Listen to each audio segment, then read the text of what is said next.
Hello everyone, I am Tacit and welcome to the Gems of War Guild Wars Week 3, Day 4, Final Day.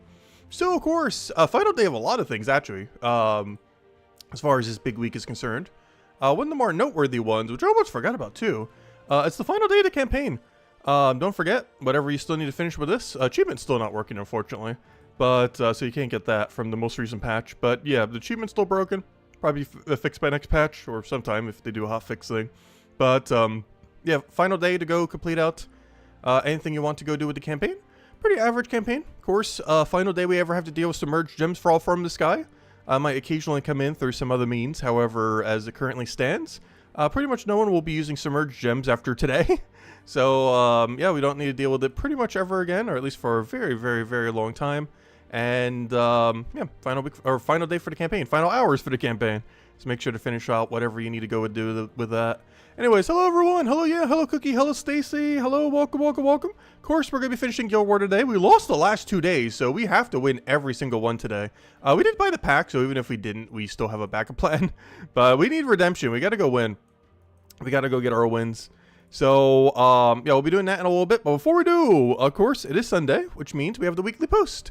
Unfortunately, next week is a pretty tame week. Though next week we should be getting, the week after that should be a lot, though. Because not only will we be getting the calendar for July, we're also going to be getting a, this is 2 weeks from now, not next week. But 2 weeks from now, not next week, but the following week, we're going to be getting the calendar for July. We're going to be getting the 4th of July pet on the 2nd. We're going to be getting a new mythic on that Friday. We're going to be getting a new campaign starting, because that'll also be the start of the next campaign week, with whatever power gem and everything that brings in. And it's a Vault event weekend if it wasn't already a billion things, so similar to this week, this most recent week. It's pretty much the week that everything is happening, similar to how this one was. Next week's pretty tame though, pretty standard week. The only thing that's really different other than the standard stuff is don't forget to do the daily of the summer event, as it did start this week, however it does conclude next week, so you have all of next week to go earn more points for it. So if you want to go get any of the rewards for the current summer event, yeah, next week is the time to do so. You can get the other half of what you need to get every single thing. The 6 copies of the pet so you can get it maxed, as well as the golden version. The 1 copy of the legend, so you can just have it, even though it's pretty underwhelming. But you can still use it for kingdom upgrades and such. You have the armor if you didn't already get it from past summer events. And of course, the power orb if you want to save it for future power orb mythics. As it does seem like next patch, or the patch after that, might have a power orb mythic coming in.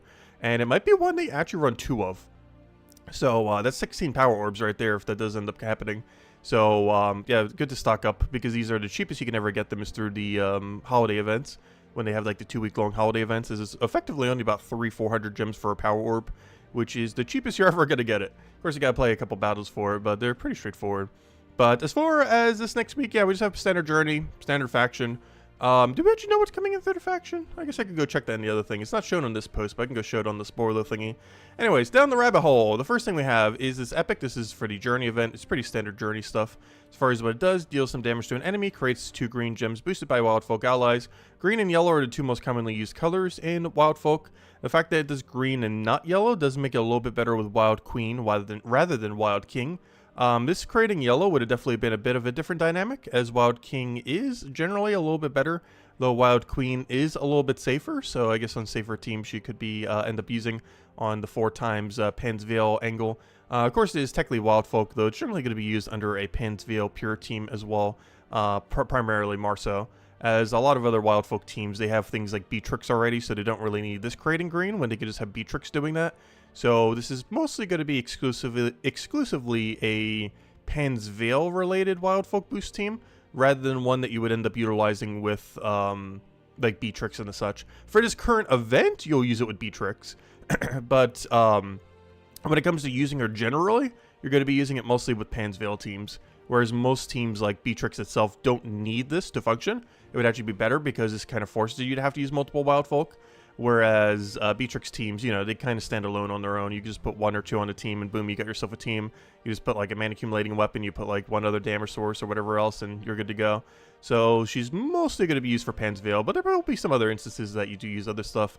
And for this current event, you'll probably just double up on Beatrix and just win it all without even casting her a single time, just due to how strong things like double Beatrix are. As far as the one that we get for glory, ends up destroying a row, deals some damage to 2 random enemies, boosted by green gems destroyed, and of course they don't have the boost ratio. Why? Why do you never do this? Fine, we'll go check it the other way. Troop spoilers. Where's the boost ratio on this thing? It's a 3 times boost ratio. It's not bad, it's not awful. It's good in arena. It's pretty bad scaling outside of that context though. Beyond that, what I wanted to go check though was the Friday thing. So this is what we're getting on Friday. It is a, it should be an epic because of the factions coming in through. It's coming in through Fire Rift. It deals magic plus 2 damage to an enemy boosted by burning enemies, and it explodes 4 burning gems at a 4 times boost ratio. Not awful. It's hard to get that many burning gems to justify using that though. Has 50% score reduction, which is good. 25% chance to create that one burning gem, though it's only converting a red, it's not actually creating value. And then the Delve trait. It's okay. I don't think it actually gets used in the team. What's the current team for Fire Rift? Does that even improve it at all? I don't remember. I don't believe it does. Because this is way too inconsistent of a mana accumulator. So if this has even any other mana... Yeah, you don't use it here. The team that you end up using is... Who's the tank here? Are you the tank? Yeah. The team that you would generally run here is 4 Lava Dragons or 1 Lava Scorpion with 3 Lava Dragons. But then again, none of them actually had score reduction. So you know what? You actually would use this guy. Oh, he doesn't have any durability gain though, does he?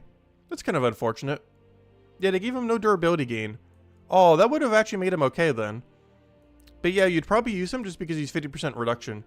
Because this has 0% reduction, but he gets to gain a little bit of armor. So it really comes down, do you want 0 reduction with armor, or do you want 50% reduction with no armor, is what it comes down to. But ultimately, your team is going to be 3 Magma Dragon, either with the new troop up in front for the Pure Faction team, or with Lava Scorpion up in front. Or if you really want to, just go 4 Magma Dragon and make sure 3 of them survive to the final fight.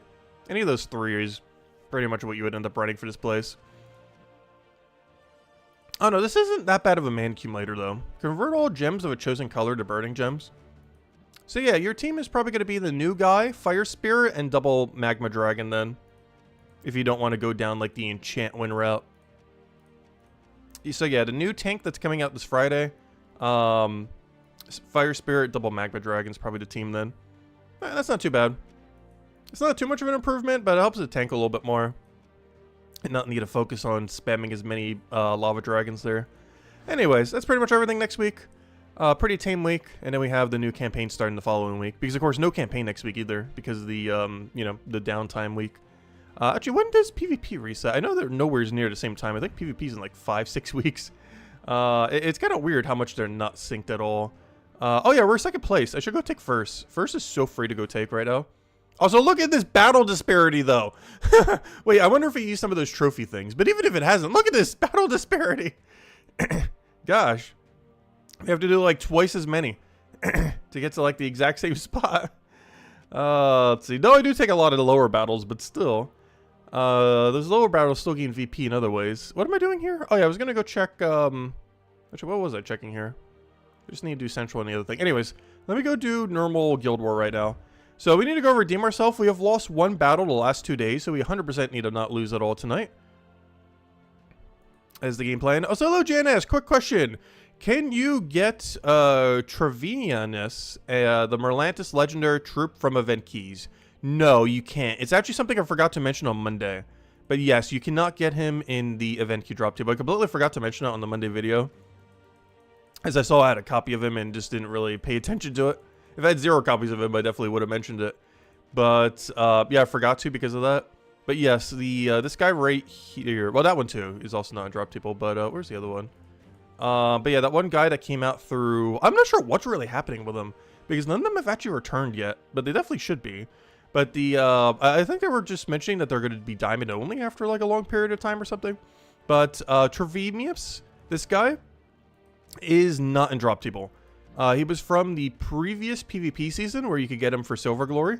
He should at some point be diamondable in Soulforge, but as it currently stands, he is not available in any means if you currently do not have him, which is kind of unfortunate because he's actually not bad. I didn't actually utilize him at all this week.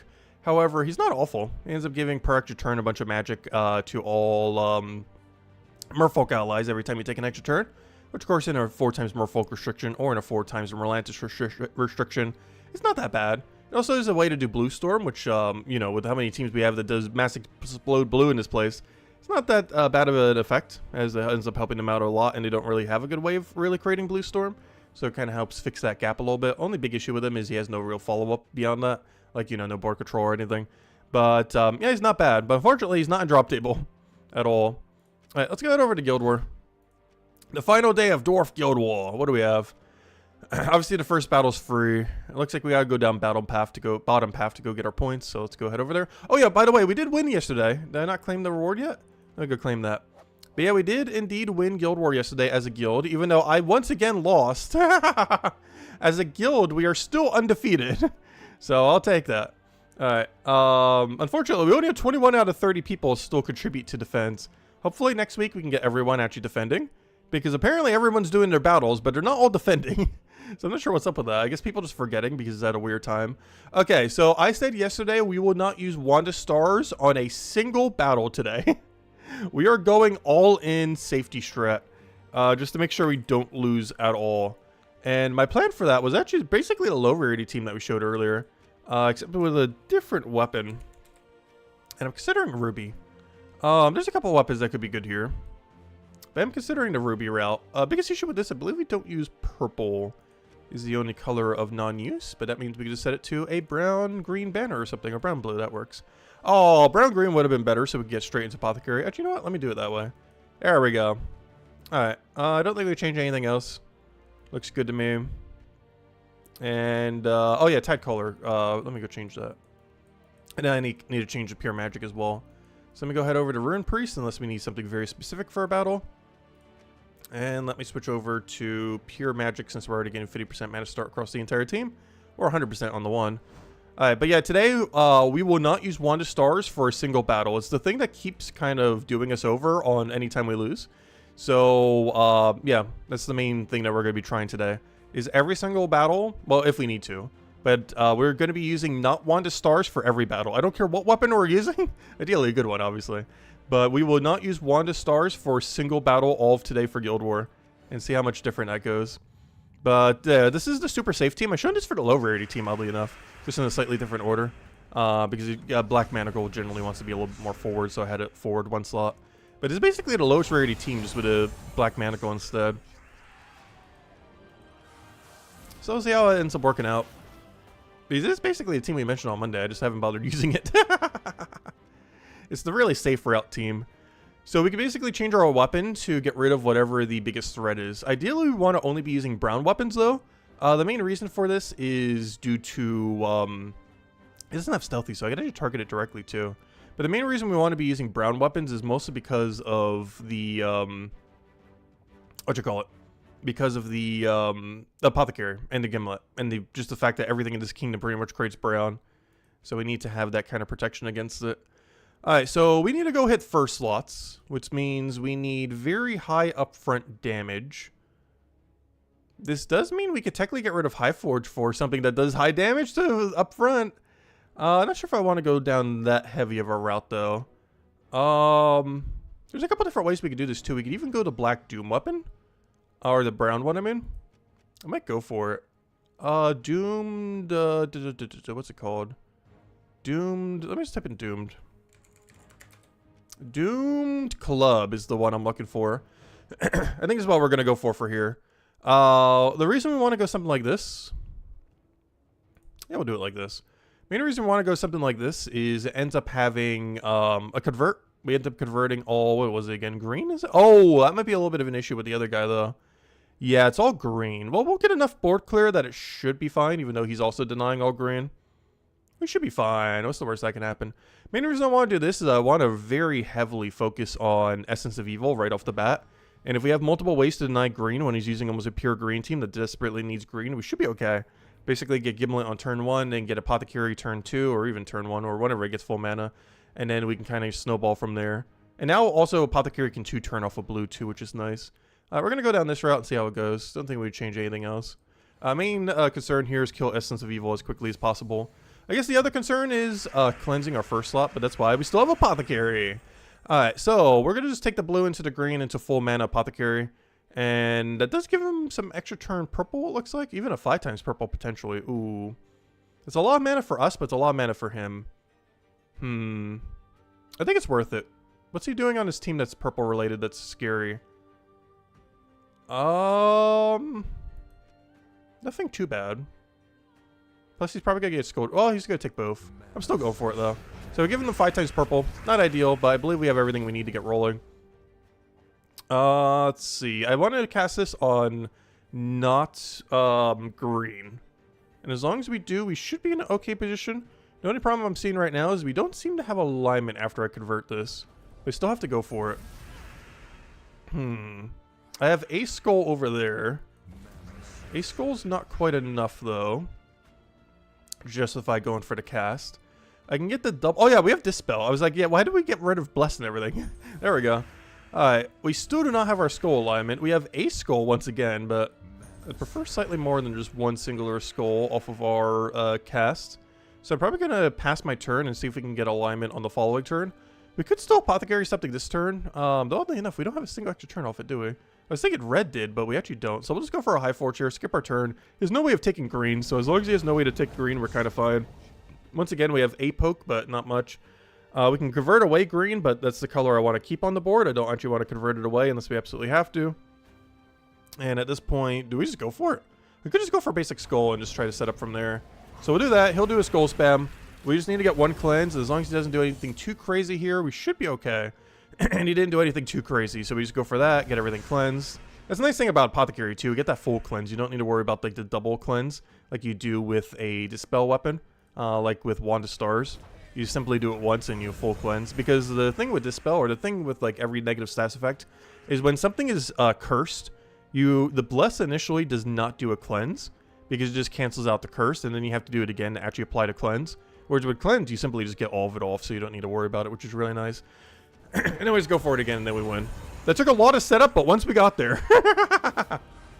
that took so much setup. But once it got there, we won. Alright, once again, honestly, same strategy. Kill Essence of Evil as quickly as possible. Also, why Guard's Avatar? Guard's Avatar, once it falls behind, stays behind. As hello, MK Jets. Welcome, welcome. But, yeah, honestly, I'm liking to do Club Angle. Especially against Essence of Evil. Because we have 2 things that get to deny green. So he gets to really have no green. Also, I don't think I've seen anyone use Fade Dragoon ever. What is this thing? 25% reduction. Explode all freeze gems. Deal a bunch of damage to an enemy boosted by gems exploded. Why? What is this team? Create a bunch of 8 red, yellow. Deal some damage to the first enemy. Burn them. I know it's night restriction, but still. Why is that your team? Like Essence of Evil and maybe Guard's Avatar makes sense. The other 2 I'm very, very confused by. Especially with some of the mana accumulators that exist for night that aren't those. Oh, I'll go do the battle. Essence of Evil is still the only real big threat. Though Guard's Avatar unchecked does get a lot of damage. But as long as you check it, it does like 0 damage. Let's just take a blue Hope of Surges. Exactly so. And unfortunately, we have no convert for it. I guess I could deny the blue. There's no extra turn from that, though.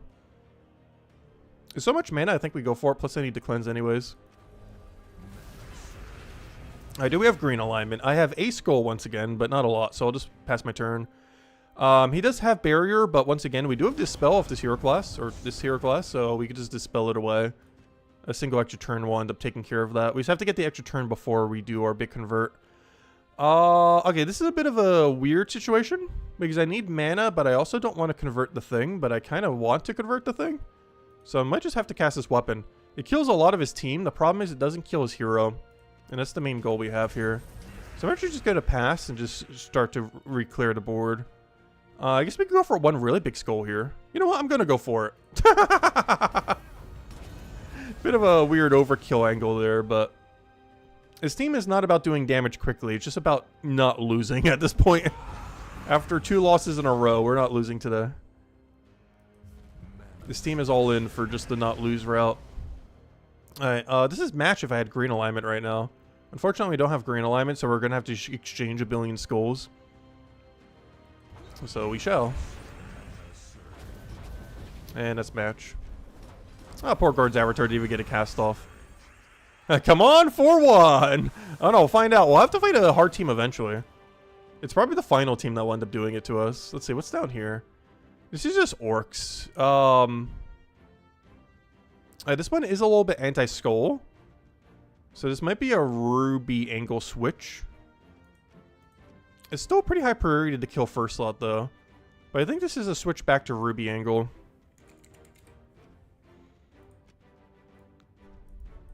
I don't think we need to change the banner though. Banner's actually fine as is. I'm not sure what I had on the first battle, but this is actually perfectly fine what we have it on now. Don't think there's anything we really need to change there. Get our apothecary, get the other thing, get everything rolling, get ruby rolling.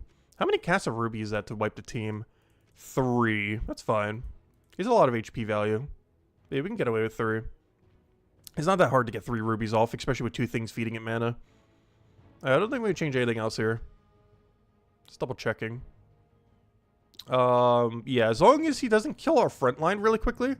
Because we do lose cleanse if he kills our second slot. I don't feel like he's going to kill that much. Though there's a non-zero chance he does. Ooh, this is a bit of a bad starting board. I'm going to basically have to cast Gimlet and then cast Apothecary just to get the board rolling. Just because of how few options there are. It's not ideal, but it does give us a 4 times for the following turn. We do have to give him a skull here, but we're gaining so much HP that's fine. And now we just go for the big convert here on like purple or something. And now we should be operational. There is a skull there, which we can take, which honestly I'm tempted to. The other option is just cast Ruby Weapon, but I want to utilize my Enrage while we have it. And gosh, was that worth it. 100% worth. Alright, let's go cast Ruby. Not enough to kill, but a lot of damage. He's getting a lot of mana there. Not ideal. Another Ruby would be perfect here. Unfortunately, we don't have it in any way. I wish I had one way to get Apothecary 1 mana. We do not, though. I try feeding in a Ruby, but compared to just taking some mana, it's not really worth it. High Forge we can do, but he doesn't really have anything trait-wise that's effective here. Well, Inflict, Freeze, Bleed. I guess we don't want to get frozen. Let me go get rid of him just real quick. Just to ensure we don't get frozen there. And then we just have to Apothecary, and then we should just win. Ideally, I still don't want to do this on green, so we'll do it on blue over here. No alignment. Oh yeah, never mind. I don't have that weapon anymore. I could do it on green if I want. Well, still I don't want to because of the Gimlet though. But I don't need to for the same reason we weren't before. Because before I needed it for my convert, now we just need it because of Gimlet. Because there's no point in converting brown with Apothecary when you already have convert brown with Gimlet. And there we go. Our 3 casts to win. And let's see what the final battle is. Okay, are we going 4-1 or 5-1? I mean 5-0. We got our extra 1,000 points for the guild. Alright, let's see what the final battle is. Oh no, it's Flower Dragon again. Okay. Should we switch to Rope Dart? No. How many casts do you need? Too many. It's in the safe spot as well. Do we Rope Dart it? Do we Rope Dart it? I'm so tempted. The problem is this team has no way to mana accumulate for blue, yellow. I'm so tempted to Rope Dart, though. I'm so unbelievably tempted to Rope Dart or Essence of Evil or... Actually, what's Trick and Treat? Do you use brown? No, I wish you did. There's Null Spear. People were mentioning earlier because he uses brown. Do we use Null Spear for literally the first time even though it's existed for like 10 years? The problem with Null Spear is it still gets magic. Unlike Essence of Evil and Trick and Treat where it doesn't get any magic. The problem is it still gets to do 1 billion explodes. It might do almost no damage, but it still gets to explode the whole board. Which is, or you know, all Skull Gems, which is kind of concerning. I'm considering Rope Dart. I think we're going for it. I'm going the Rope Dart route. We are indeed Rope Darting this. It's probably a really bad idea because mana accumulating for this thing is going to be insufferably bad. But, yeah, let's go for it. There's really only 1 threat, right? Oh, there's Takshaka, though. There are 2 threats. There is more than 1 threat on the team. Well, we can Rope Dart that, too.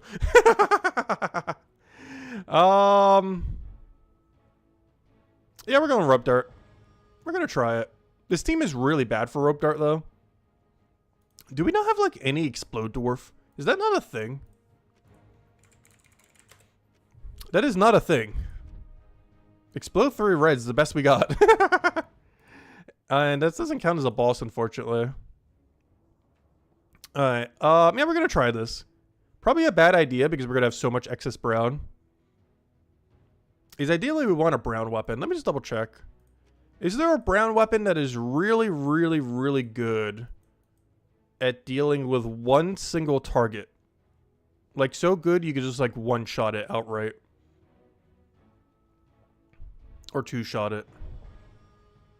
I guess there's Doomed Club. It's not the greatest, though. At the point, I'd rather just use, Ruby Weapon. We have a bunch of explodey weapons, but I need damage, not, mana. Black Mana Goal is not focused on a unit. Unless we get really lucky with a 20% Devour. Pistol kind of is, but it's too inconsistent. Doesn't have enough extra turn spamming. We go down the Skull route. Why the Prismatic Orb in front? Because it's Wand of Stars. Wand of Stars and Stellarex get replacing Guild War. And some people didn't get the memo yet. So there's still a lot of people setting Wand of Stars. Yeah, I guess that's one reason not to run Rope Dart. He is running Prismatic Orb first slot. Maybe I do just run Ruby Weapon here. Because Brown doesn't really have a good way of dealing with one unit. Oh! I almost forgot about Mang. He's running Elementalist though, isn't he? Yeah. That is so tempting though. The Mang route. The first slot Mang. First slot Mang would be so funny. You know how long it's been since we ran Mang? It's like the early game weapon you use just to run through everything that I almost forgot about. That's a lot of value. The problem is it doesn't get up to one shot, plus it has recoil. The 35% recoil is kind of sketchy with that. Yeah, I think we're just running Ruby Weapon here. I kind of wanted to try a different weapon. But it does just seem like a Ruby angle. Mostly because he's using Prismatic Orb. If he was using a real weapon, we would be using something that isn't this. But the fact that it's Wand of Stars and a Prismatic Orb makes it so I can't really Rope Dart. And Brown doesn't really have that many good single target options to really deal with this. So, yeah, we're just going to go down this. Because I can't use Essence of Evil or the other thing because we don't have any way to feed Brown into it. Because they don't use Brown. We basically have to use a Brown weapon here. Alright, we should be fine here. We do have to cast quite a few times to kill the Flower Dragon, but it's going to be blocked like most of the time anyway, so it doesn't really matter too much. To some degree, I still kind of want to go stealthy here. And go Tidecaller class, just in case Flower Dragon starts getting off the ground. So we're going to do that, actually. We're going to go the Tidecaller route. We lose a little bit of durability on everything else. But if we get even, like, 2 Submerge working, it should save us overall on damage. And that should be everything, because we still have 50% mana start on it. I don't think we would change anything else. But yeah, this is the final day of 20% Tidecaller, as far as it being useful in that regard. Which also gives us more damage on weapon, oddly enough. Which is another angle that's helpful here, too. Is that's also 20% more magic. As I believe a 4x Dwarf team doesn't give you any extra magic. But 20% extra stats sure does. Alright, what do we need here? So we're frozen, which means basically get Apothecary immediately. I kind of want to keep this intact if we can. Unfortunately, I don't see... Oh, no, we can take green. I kind of want to keep green on the board, but... This might be a situation where I don't. Oh, we didn't Surge, though. That's unfortunate. Again, we're going to have to waste a blue here just to go get full mana. Because we 100% need to go Apothecary. Prismatics on the blue, that's fine. Oh, we already cleansed, so we didn't technically need it, but that's fine. We'll go for blue here. Blue's a little overkill. We're definitely going to get full mana here. And denying our own blue is not ideal, but it's also denying his blue capability, so it's fine. And yeah, this is going to be a stun route into spam. Luckily, he left his Takshaka in a stunnable location. In order to put his Flower Dragon in a spot that wasn't stunnable, he had to put Takshaka in a spot that is stunnable. So we were able to get the stun there, and we should pretty much be good to go now. We do have a little bit of Brown, so we'll go get that for the Enrage and everything else. Though we do kind of want to keep Hero alive, so even though we have Enraged Skull here, I actually don't want to kill it. It's more beneficial to keep it alive than to kill it here. So I'll just keep going for Ruby weapons whenever we can. 2 more Rubies and we win, even with the spell reduction there. We don't have anything for alignment. We could go for Skull. I don't think I want it, though. I think just as a take green angle and to take blue or green angle. Unfortunately, we don't have any way to take it, but we could try it for off of Sky. I just take a yellow, hope it surges, hope we get a blue from Sky. Didn't get it. Though we did get a blue from his Sky. And that's match, right? We just go cast this. That will dispel him. Oh, no! Wait, I don't have Dispel anymore. I forgot about that. Though him staying alive is actually kind of better. Oh, there we go. We dispelled him, technically. We randomly exploded a skull. That's funny. This class doesn't have Dispel, but what it does have instead is Explode 1 blue when matching an extra turn. And that 1 blue explosion hit a skull, which got rid of his barrier. So even though we don't have Dispel to deal with it, we do have the 1 Explode. Oh, that's funny. Well, that works, I guess. Not the way I wanted to deal with it, but same objective completed. Yeah, this is pretty much match, right? We just go get the weapon up. No, I don't have a... Oh, no, I do. Yellow. Is that match? That might be match. Take the blue. Oh, yeah, I have alignment right there. That's match. And the reason I'm not doing this is I think the spell reduction is enough to survive. But what isn't enough to survive is this blast right there. There we go. Yeah, we got to use 20% Tide Color one more time before the end of the week. Oh, so hello, Outlander. Welcome, welcome. Yeah, there we go. Redemption time, finally. We have gotten our 5 wins again after 2 days of failing somehow. Which means, with the 2-win buffer, we have exactly enough to get this without having to spend any gems. Nice. Alright, let's go get it. And now, of course, we have a maxed out King High Forge. Maxed out King High Forge has 2 benefits. And the main reason I went for this is actually the strongest one we've had so far. It's definitely not required, but whenever we have to use like a Dwarf or Keyzeal restriction going forward, our teams will be quite a bit nicer. Because if we go over to Keyzeal, well, I guess I could have just gone to the troop directly. But if we go over to him, he's basically the best Dwarf we have now. He's one of the better things in the category. Because now that he's fully shinied, obviously he was already used for the 50% mana start to Dwarves. While this isn't required necessarily for a Dwarf team, it is obviously very helpful on any team that ever does have 50% mana start. So that's pretty nice. He gets a higher boost ratio of 3 times from his second perk. So now he is doing effectively 12 more damage per unit for 24 total extra damage. And on top of that, he also gets 2 lower mana reductions. One from the first shininess, which you do get if you got your 18 wins this week. You end up getting that for free. But on the paid side, of course, if we do all that, we also get the other mana reduction, which brings him all the way down to 13. So 13 mana cost for this ability, honestly not that bad. Has resummon, has a decent amount of damage, no follow-up, but it does have double stun to go with it. And of course, the 50% mana start to Dwarf. So overall, pretty good troop just to hold down the line on Dwarf teams. Definitely not the best 50% mana start troop in the game, but him being shinied makes him a little bit better if nothing else. Also, one other fun thing that you have for Keyzeal specifically is High Forge into Empress builds is actually not that bad. While it itself is not a Dwarf, the kind of builds that you can actually build out of that is not that bad. You can't do that out of Dwarf because she's a construct, but you can do that out of Keyzeal, as they both are Keyzeal. Which is another route that you can go that we can't use for this event that we just did, but you can use, generally speaking, when it comes to Keyzeal events. Like Underspire Keyzeal and stuff like that. But anyways, yeah, that was Guild War.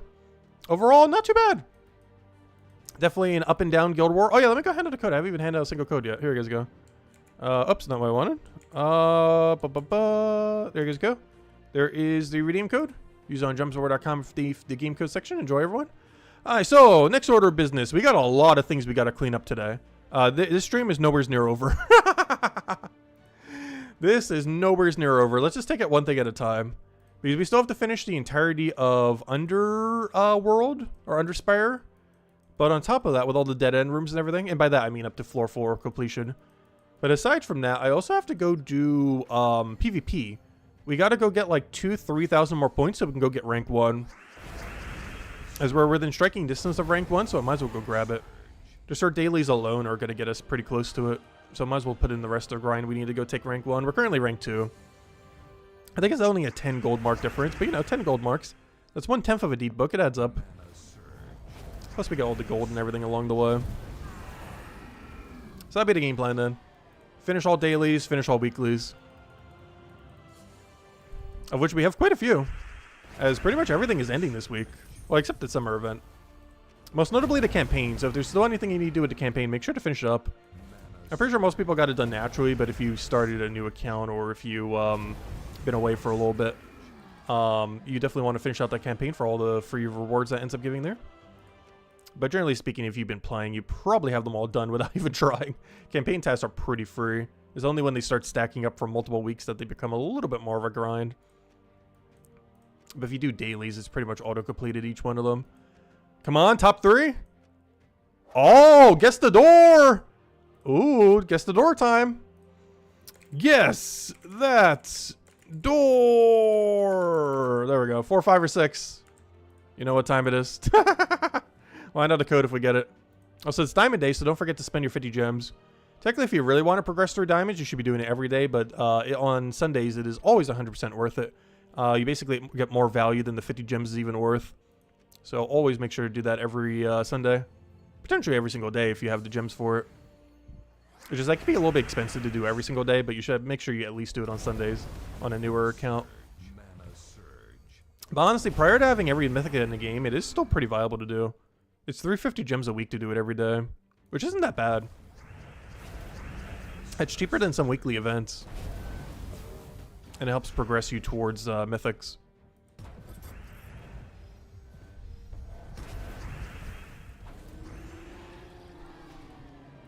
But even if you only have 50 gems on your account, you should be doing that every Sunday. Even if it's the last 50 gems you have, it is that valuable on Sunday specifically.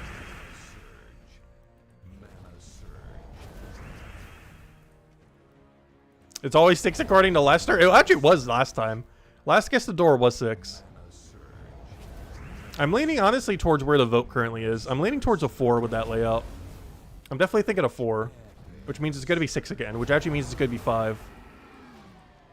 Because it was the 6 last time, and I think it's 4 this time, so that means it's going to be 5. 4 is the higher one by double, though. We're going for it. Oh, we got it! We got it! 4 came through! I was getting out another code. Here it goes. We got it! 4 is finally victorious again. Guess the Door is successful. And a pretty clean battle, too. Well, except for the last hit. Oh, no, there's the last hit. Nice. There we go. 120 Dragonite with all of our diamonds. Very nice. There we go. Perfect. True perfect, too. We even got the diamond reward. But there we go. Very clean. All right. Campaign. Check. Already completed. The last day to go do it. Last few hours. Raids. Been done since, like, Wednesday. Good job, guild. Gosh, you're still doing battles. Let's see. Raid already. No. Well, yeah, that was what I just checked. I did claim the rewards though, right? Yeah. All right. Guild Wars. Obviously, we just did it. We got a perfect day today. And as a guild, we're still undefeated for Guild Wars, surprisingly. I'm not sure when they're going to make us start fighting more difficult guilds, but we're just going to keep moving up if they're going to keep doing it like this. As we have not lost a single Guild War day yet, ever. Like, we personally have lost some battles, but as a guild, we have not lost a single Guild War day. Which I'm kind of surprised because we're not even playing, like, max efficiently. Like, we have a lot of people, or not, maybe not a lot of people, but we still have some people taking only first battle. We have some people who were, oh no, actually no one's taking only first battle with this spread, never mind. Because we have 877. And you can see 1111, never mind, no one's taking only first battle. Good job, guild, no one's spamming first battle anymore. I know we were at one point, some people were, but never mind, with this spread, no one is. So never mind, we actually are doing a nice spread here. It's just the factor of some people losing occasionally. So never mind, yeah, my guild's actually playing it correctly these days. We're getting that nice even spread. No one's spamming first battle. Good job, guild. But, yeah, because never mind. That's exactly the right number. Because it's 1111 there, and that's 22. So, yeah, no one's spamming first battle. Good job. Nice. All right. Okay, that would explain why we're kind of not losing then. Because it seems like everyone in the guild's on board to playing correctly. Though, unfortunately, no one's setting their defend team. We only had 2/3 the guild send the defend team. There's still 1/3 the guild that didn't set it. I know it's a bit different because you don't set it on Monday now. It's like a weird like Tuesday, Wednesday thing. But yeah, 1/3 the guild did not set the defend, which gets us a lot less gold marks per day. And a little bit less silver and gold as well, but mostly the gold marks is the relevant one. As we're getting almost like a half of a less deed book from how many people didn't contribute to it. So hopefully we can get everyone on board for that, because we're actually losing out on like half a deed book every time we're just winning Guild War. Oh yeah, let me go do a summer event. Don't forget to do this. It's kind of hidden too with how many events are this week. They'll be really easy to see next week. Ah, we got exactly 69 left. Nice. But yeah, don't forget summer events still every single day. Not only this week, but also next week. So still plenty of time to earn everything you want. We're almost there. I want to go get the golden version of Pet, and then after that, we'll go for the Power Orb. Which is more so optional, but I still want to get it. Because there is a chance one of the next 2 patches is going to bring a new Power Orb Mythic. There's been one that's been rumored in the files for a little while now. That on paper is the strongest troop to ever exist and is the most broken thing. Like, if you were to conceptualize, like, one of the most broken troops that could ever exist, it is that. Despite that, it is almost never going to get used, which is really ironic and really funny. Newer players might rush it, though. Because as a newer player, it'd be your most viable option for a very, very, very long time for a lot of things. But with access to everything in the game, it has infinite loop insta-kill. Which sounds good, but the way that it applies infinite loop insta-kill is actually so slow that in a lot of situations it would be slower than just winning normally. Almost reminds me of Goblin Infinite Loop in that regard, except it applies damage way quicker than Goblin Infinite Loop.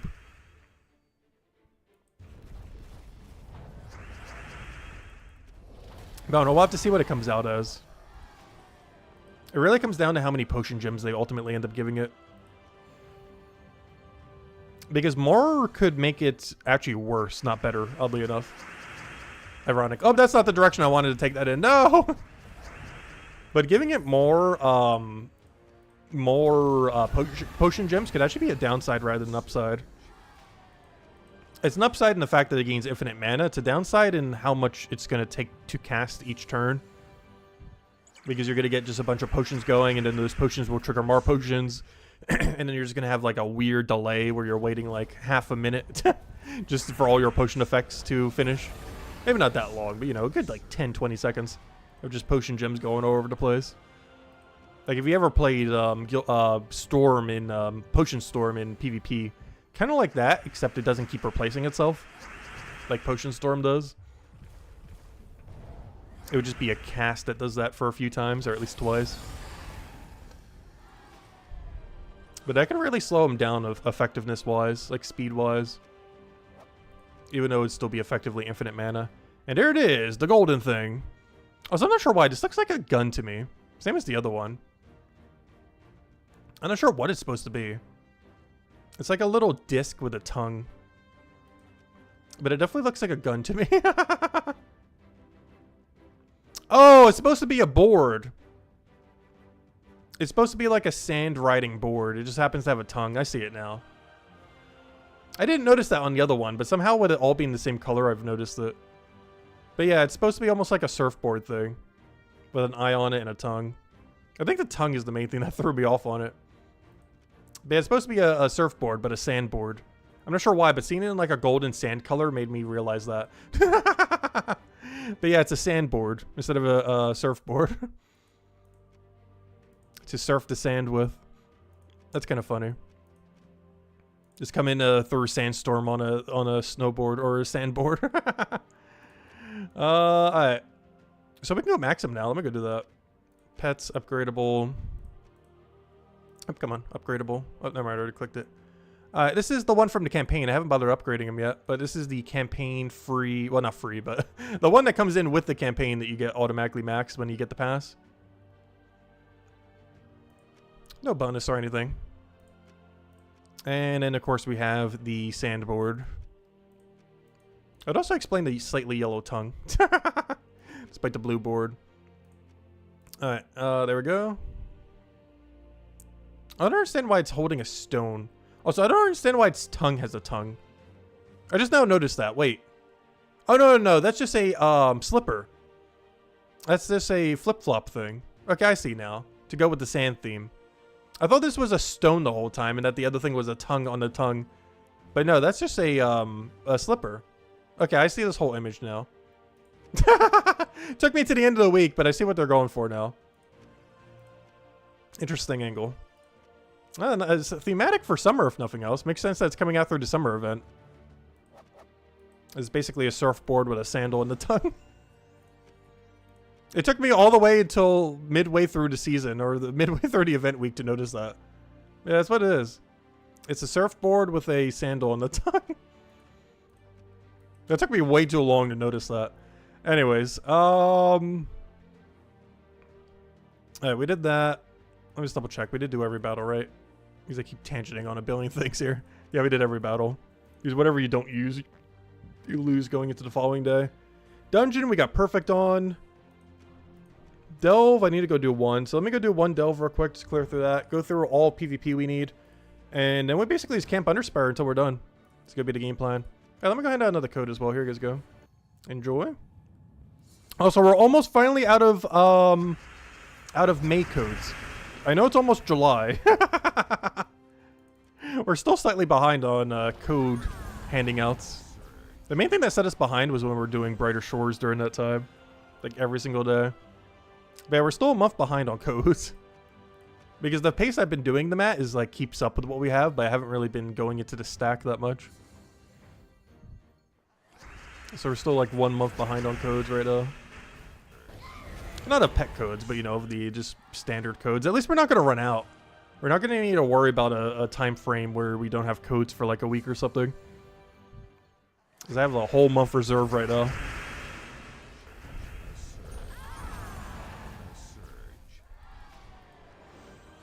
Alright, there we go. Easy as that.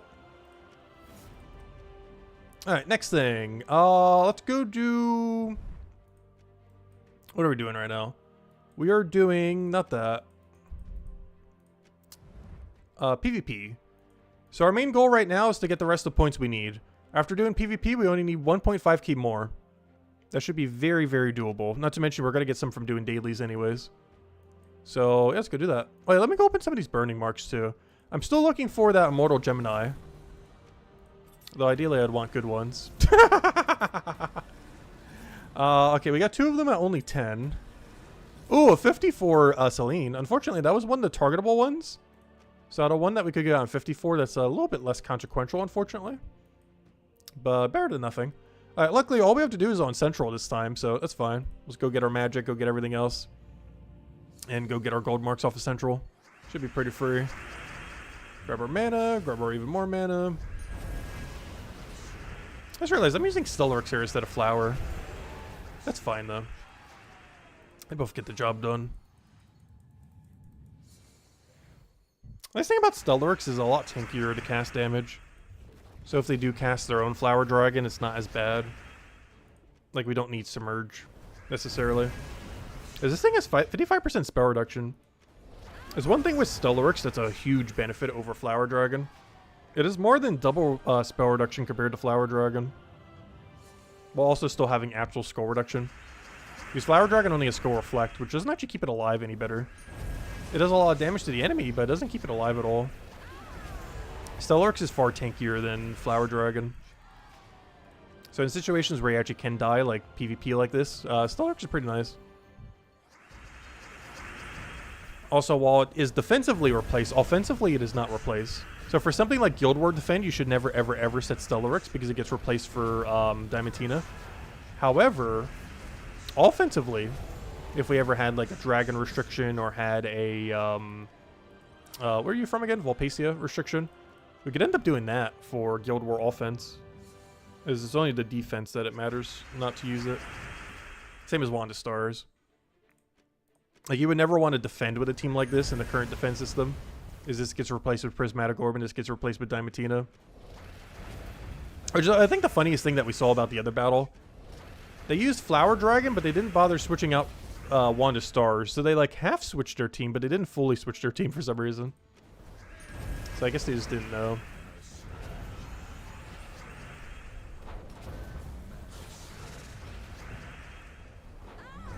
But it makes sense because the game doesn't really tell you at all. You'll kind of know from doing a lot of PvP, but it doesn't like directly tell you in Guild War in any way. That, hey, if you do this team, this is going to get replaced with something useless. Which is kind of sad. Diamantina has fallen so hard in like 2 to 3 years. Like, this is only a few year old troop. And is basically laughably dead content. Despite when it coming out being the highest full AoE damage of any troop in the game. Power creep has hit so hard in the last few years specifically that it is basically laughably dead content within that time. Despite being like best in slot 3 years ago.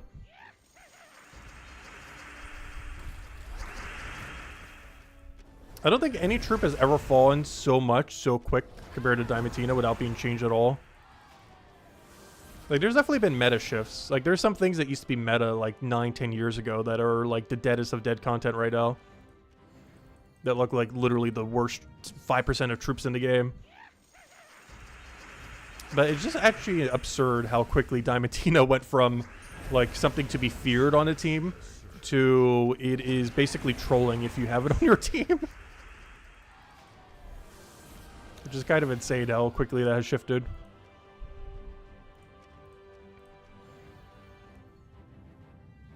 Also, the triple damage Entangle guy, I was almost considering using him for something earlier.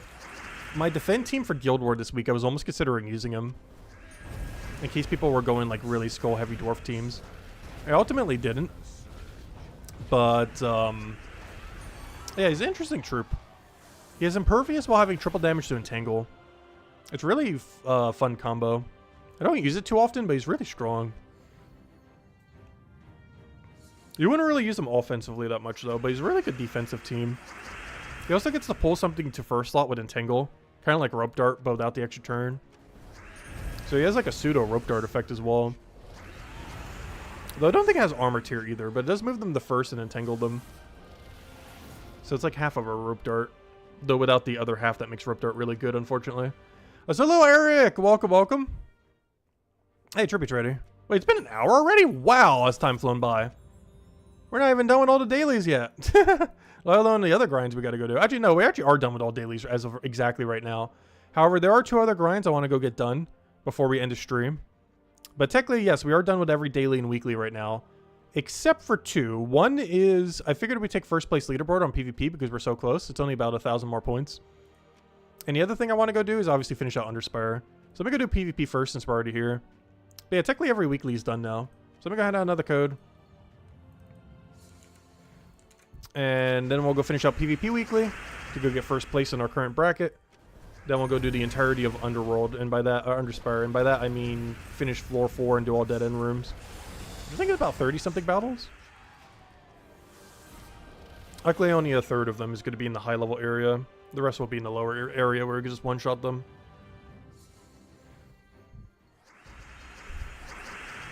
Though it is starting to get slow in the higher-level area, unfortunately. You know, one other thing we could do here, too, if we really want to. I could use one of those tokens and just go and skip it. If we really want to do, just so we can go do the other thing real quick. I think I might. Because last season I didn't really disperse these, and that would be a really good disperse moment. Go to PvP shop, go to other. Go to this one and use 1,500, because we have so many of these right now. Might as well. And this should bring us to first place. And if I need to re-snipe him, we'll just use more points later tonight. There we go. Okay, we got first place. There we go. All of our hard effort of using a single thing. But yeah, we got quite a few of them from Guild Wars. It's one of the few benefits of actually buying this $5 thingy. Same as if you actually bought the pass for PvP thing. But actually, you got that from the free side. You get 2 of these from the free side. The 1,500 point thingy. The gold ones are from the paid side. It's not a lot. The main reason you do it is obviously for the shiny troop. We do get a few other things like the gold orb and stuff like that. But if you're bothering to spend it, you're doing it like entirely because of shiny troop and no other reason pretty much. But there are a few other benefits to it. Definitely not required, but you know, like a lot of things in the game, just kind of helps a little bit. Speeds things up a little. So that saved us like 10 minutes. All right, now let's go do the entirety of Underspire because as I mentioned, we have like 30-something battles we got to go do. Specifically 31. So it's pretty much on the money when I said 30. It's 31 battles to go. Yeah, let's go do them. And that'll be the rest of the stream then is just doing Underspire for 31 battles. And we'll get our double silver glory orb from it as well as all the dead end rooms. Also, we've been so dry on the dead end rooms as far as getting the new stuff from them. I really hope we get lucky on them sometime soon. So hello Tyrion, welcome, welcome. Oh yeah, Tyrion, this week wasn't the last week for the Pokemon thing that you mentioned, was it? Because I didn't bother doing it today, or this weekend. I assume it still takes place next weekend or something, right? Because I still need to go do it, and I think, I'm pretty sure it's still going. Or, you know, not going now, but we'll be going later.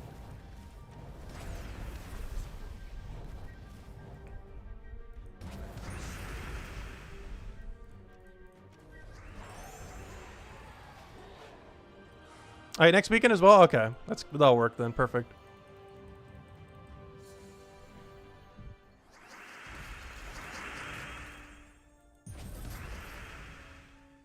Yeah, I haven't been keeping up with most stuff like that.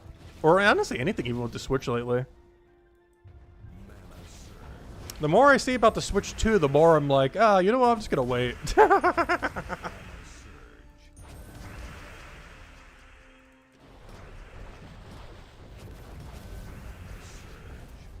Especially since now I have a Steam Deck. Because the reason for getting it before would have been, oh, it has better, you know, it'll run everything better. But now if I want to play indie games, I'm just going to play it on Steam Deck. Like, I don't need a Switch 2 for that.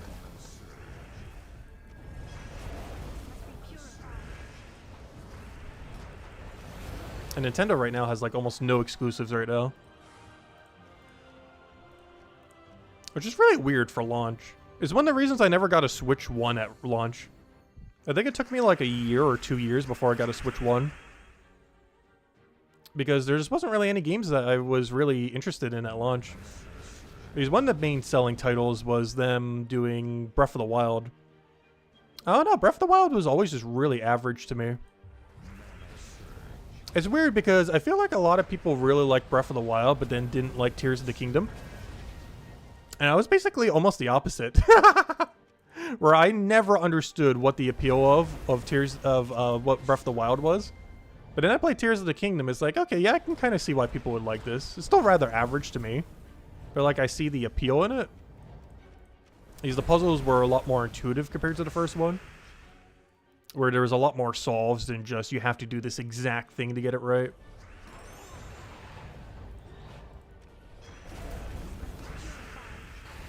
Like, I left a lot more room for creativity for all the puzzles and everything.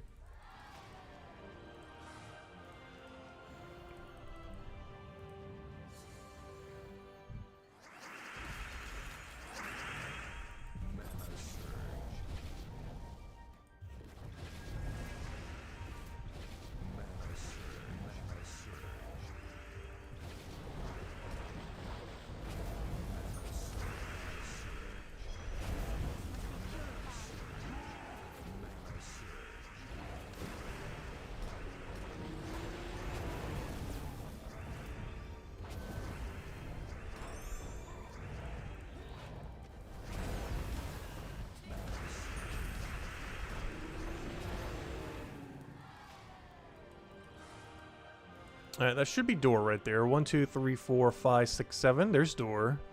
I just gotta find the correct path, and then we gotta take all the dead end rooms, or as many as we can with how many torches we have.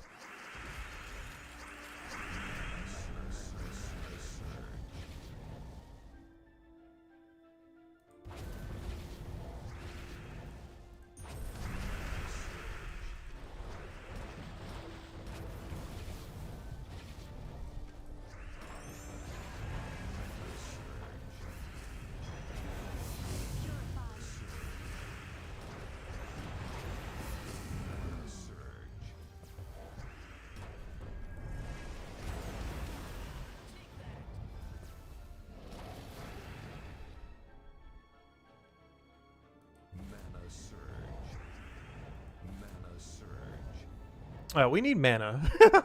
Where's all my mana at? I feel like that's been the biggest issue with all the Merlantis restrictions this week.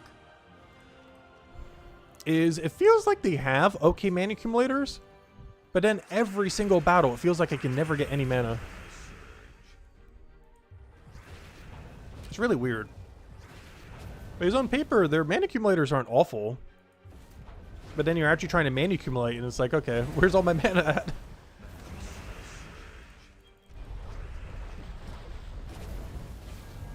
Because honestly, that almost dictates how easy a Underworld or Underspire will be on a given week, more so than how good the damage source is. Unless the damage source is like absurd. But it's more so how good the mana accumulators are. Dictates how annoying Underspire will be on a given week. Because I feel like that's more of the issue a lot of times. Is how the average mana accumulator is relative to the area. If you don't have mana, it doesn't matter how much damage you have. If you can't use any of that damage.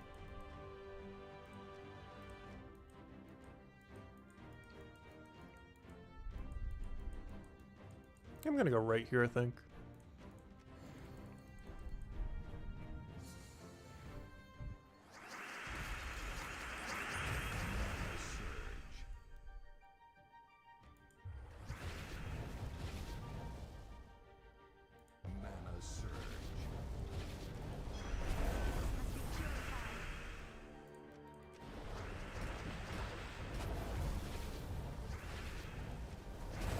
But what's kind of funny, we did a poll for it about a month back, and the way that we do Underspire was actually the least voted for option last time we polled it, which was just doing tier 4 completion, where you don't do floor 5 or 6, but you just go to floor 4.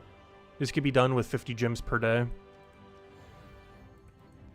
so 350 total. But it was actually the least voted for one. Most people pretty much just full skip it or do the entire thing. We do a very weird, like, half completion. So it saves on gems, but also saves us from having to do the really annoying battles when it's a bad week like this. Because floor 5 and 6 with this team would be insufferably slow. Like, it would still win, obviously. It just would take forever. Like, it adds over an hour to the weekly. Unless you have, like, a really good team. And even then, it still adds, like, half an hour to the weekly.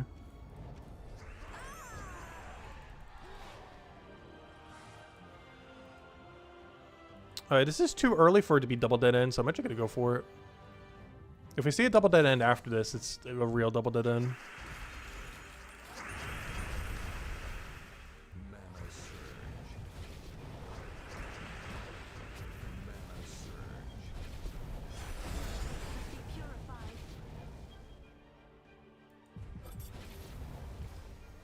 Yeah, say goodbye to the little fishy gem. It's gonna be one of the last days we ever get to see it. These next few battles, or next several dozen battles. It'll be the last time we pretty much ever get to see it again. Obviously, it'll still pop up like ever so occasionally. But for the most part, it's basically a retired gem after this week, after the... Because there's no good submerged troops that end up coming in through the campaign, so no one's gonna be using those. And there's very few game modes that's going to have like a storm for it or anything similar to that. So it's pretty much gone after the... It's definitely not the most annoying gem we've ever had, but it's definitely in the top 5 most annoying. Like the lower end of top 5. Luckily I was running Mechanist for most of the time, so I didn't really get to have to deal with it that much. But it basically required you to have Dispel a lot more than you normally would have had on previous teams this season. As anytime you had something that hits all enemies, you pretty much had to have some way to deal with Submerge this season. Just in case they end up getting it.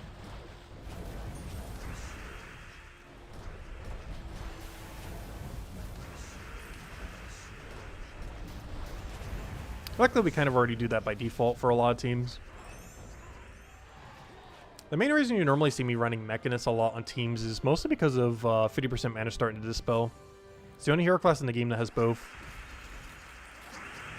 So if you ever wonder why we like mech spam like crazy, it's really good for momentum. If you know you're not going to die on a given battle, and you just want momentum to win quicker, it's a really good momentum hero class. Same as Archmages. These Archmages is 50% mana start into +3 purple. Doesn't have Dispel, but it's still really good for speed. Those hero classes you don't use as often, but when you know for sure you're going to win a given game mode and it's just about winning quicker, they're both really good utility classes for that.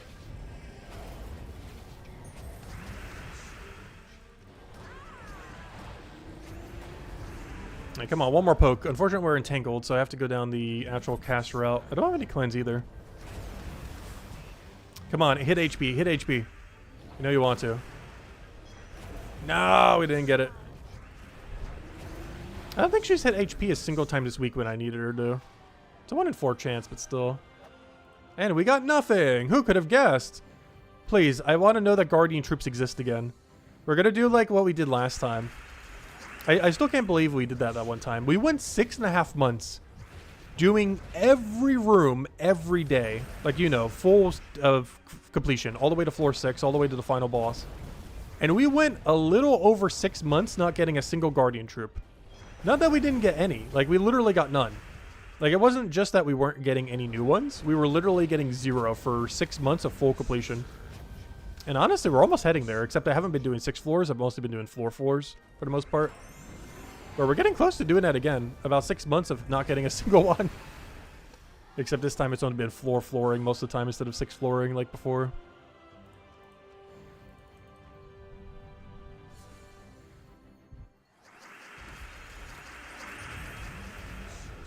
But we almost are. I haven't kept track of exactly when the last time was, but I think we are at the half-a-year mark. Actually, no, we definitely are. Because I know for sure we haven't gotten one since Brighter Shores, and that was November. Which means the last time we would have gotten one would have been like September. Because I was sick for a lot of October. So yeah, that meant September would have been the earliest we would have last had one. Which means we are at 9 months without seeing a single one. That is insane. Not even a repeat one, like just literally 0. I'm not sure why our luck for Underspire is just so bad.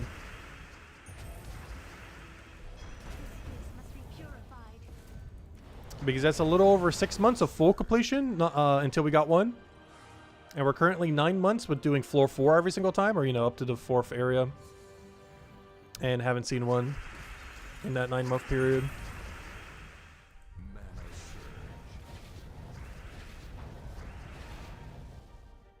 You just got one this week? Oh gosh. Don't you already have full completion on it, or are you still missing one?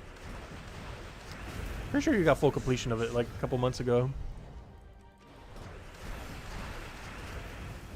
You're on your 13th? I think I'm at like 4 or 5.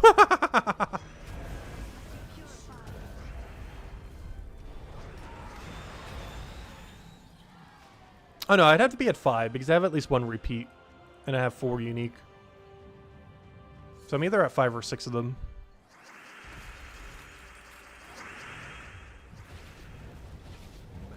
But I'm at bare minimum like double over drop rate. With how unlucky we've been getting. And this is a really bad place to go dry on.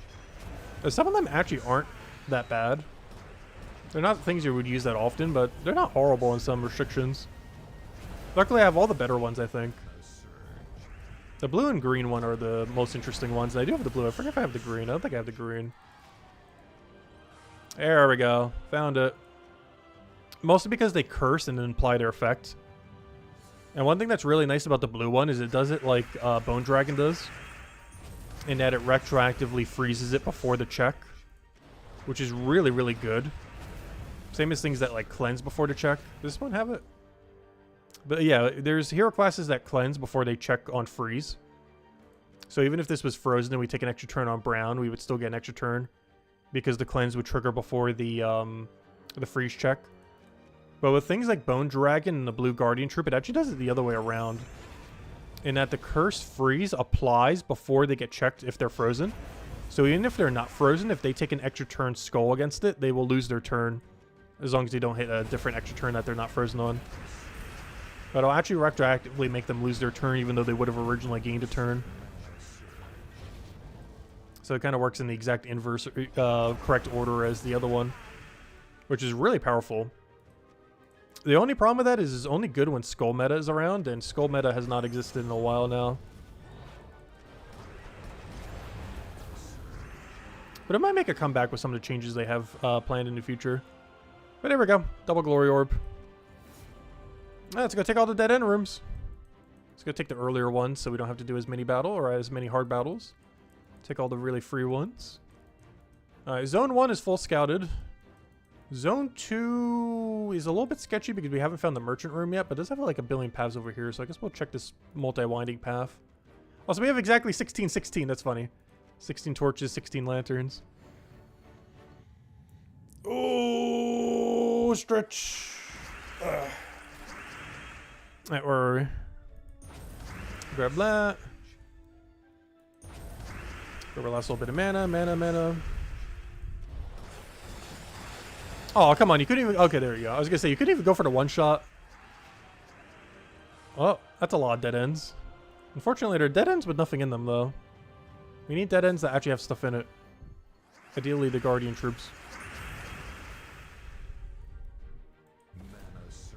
But at least something to get our hopes up just to crush it.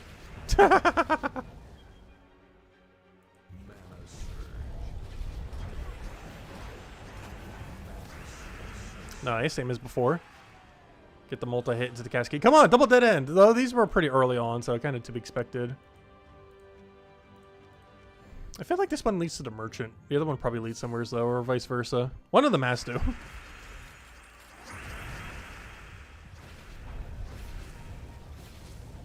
I know, we got the big cascade. I need that blue. Oh no, we got disease. I was wondering why we're mana accumulating so slow. We're diseased on the main thing we need for all of our mana. Disease. Hey, we finally hit HP when it mattered. There we go. Nice. And then we got the multi-hit into the cleanup. This definitely looks like it's merchant path. I'm still gonna keep going. We're in too deep to back down now. It could still be double dead end though, which would be ideal because almost one of them is guaranteed to be a treasure room then. Come on, double dead end. Nope. It's gonna be merchant. It's going way too far away to not be merchant because we already found the boss room, of course.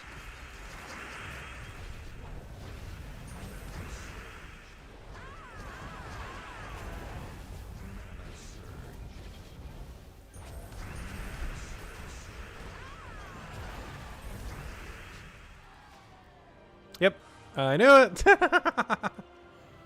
Called it. Well, at least that means the other path is safe to go check now. So I guess we'll check that as our final path. Not just because it's easier, but we know for sure it has to be something. Because it can't be merchant because we just found merchant. Let's guess next Guild War restriction. I don't know. What would I want it to be? What would be the funnest Guild War restrictions we could have for a Guild War? Dragon would be really funny, but probably too easy. I don't think they're going to do that. Goblin would be really funny. I'm trying to think of like a middle ground one that would be fun. Like one that's not going to be like really broken and easy. Strix? Oh yeah, don't we already know that, Strix? Someone mentioned that earlier. That was going to be Strix restriction. I forgot about that. Strix is, I guess, a middle ground one. The problem is the shiny trip that they mentioned, or is probably going to be the shiny one, is really useless. So we're 100% not getting it next season. Because your trip that's getting shinied, you're not even going to bother using. It's not even like Artima or Shegra where it's like maybe you'll use it. It's just a definitively you're not going to use it troop. Assuming you have all the mythics. I guess if you don't have all the mythics, maybe you would. But even then, no, you still wouldn't. Because if you don't have the mythics, you're just going to be running a, what's her name team? The one that does 5 brown explodes, it does damage to all enemies from Stone Song Aerie. Why do I forget her name? She's brown-yellow. It does 5 explodes if there's a storm. And how on earth is this double dead end with nothing in it? Why do I forget her name? But that one's going to be the main thing you use if you need a budget team. Because you could target just with like a few hundred shards, maybe 1,000 tops or a few thousand tops. And you could just get a team running off of just that alone. Honestly, you could even just build a pure Stone Song Aerie team if you really wanted to.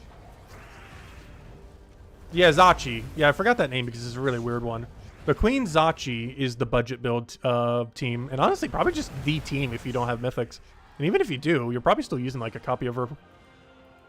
But yeah, Queen Zachi is going to be the main carry for Strix.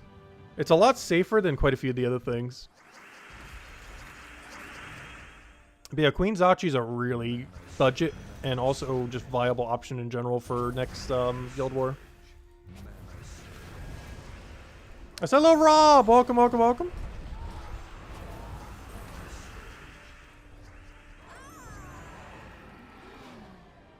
But I have a feeling a lot of teams are going to be centered around Queen Zachi. The only exception if you're going like really heavy mythic spamming.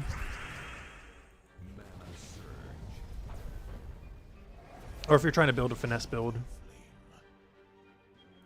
Though generally every team's going to probably carry one finesse. I don't think you're going to spam it for this event, for a Guild War event like it. But it is very likely you'll put at least one on your team. It's just unlikely you'll run a double or triple team for it. It is an option if you need a really budget team. But I just feel like Zachi will work overall better. I just have the one finesse to boost it up with. Because per finesse, it's +6 to all stats for your entire team. It's pretty solid. Oh, I wish we didn't get torches there, because we kind of already had enough torches. Now I'm going to have a really awkward amount that I don't think I could use for anything, because I don't think I have a double dead end set up anywheres. So we're going to be in a really awkward spot where we have like 4 torches, but nothing to use it on.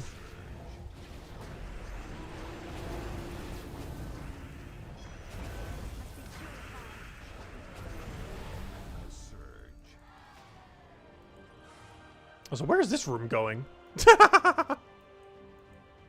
What is this path doing?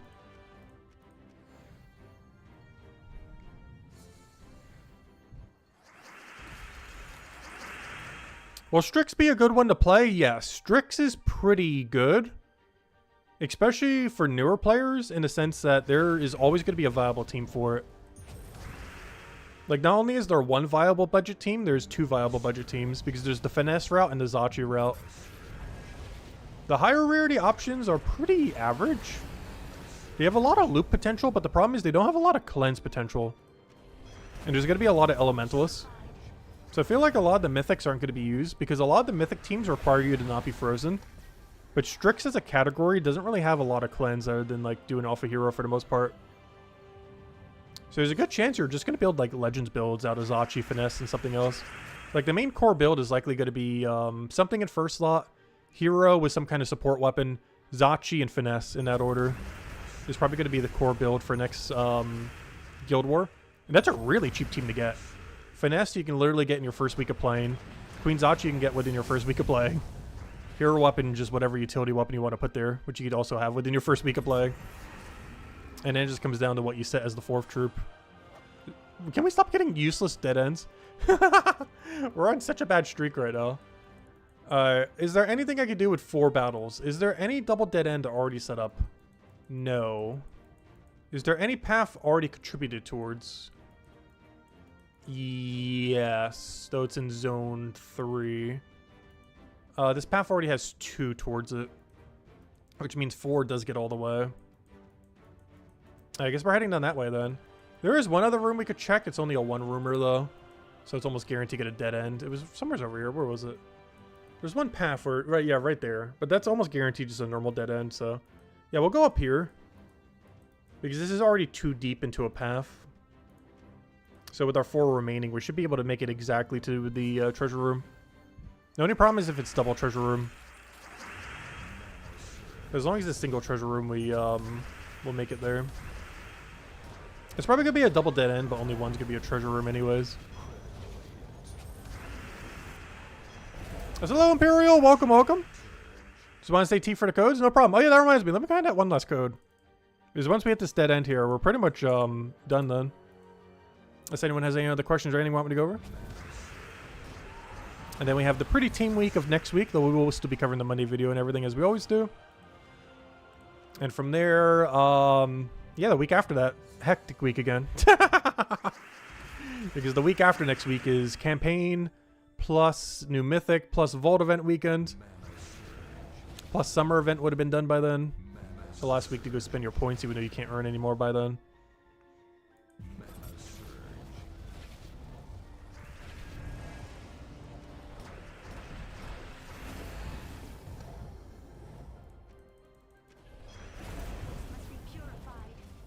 And yeah, we will be streaming tomorrow as well. Tomorrow night, of course.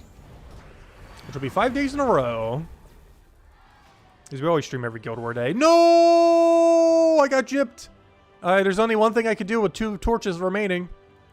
Oh, that's sad. The only thing I could do is check this dead end, which is almost guarantee a normal dead end. But if it is a treasure room, I do have exactly enough to go take it.